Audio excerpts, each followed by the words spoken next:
usapan, wala ho tayong pakialam sa batas.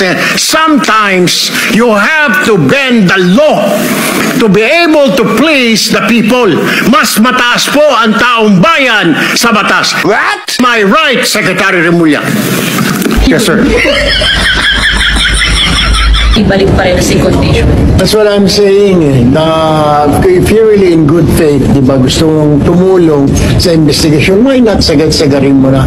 And I'm okay, marami naglabasan sa social media kahapon na nabanatan tayo. Siguro it was just born out of anger na I said na bend the law to please the people. What I meant was bend the law to for humanitarian reasons. Kasi when you say bend the law, you enforce the law because of yung flexibility at saka yung for humanitarian reasons. Pero I didn't say na we have to break the law, violate the law. No, I didn't mean that. What I meant was bend the law para for humanitarian reasons. On this issue about returning the money, yung sinasabi ko, isang tabi muna natin yung batas. Kasi sinasabi, may batas daw yung restitution.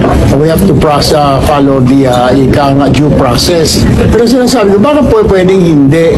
Diretso nila kung talagang kagaya sinasabi ni Secretary Remulla, baka yung voluntary nila isurrender. Hindi na tayo dadaan sa korte. Yung dinasabi ng Malacanang sa mga press release niya, yung galing ng Malacanang, na they believe na dapat isurrender na muna ng mga Diskaya at saka yung mga witnesses na papasok dyan sa protective custody, yung kanilang mga nakuha mula sa gobyerno. And that's what I meant. Thank you po.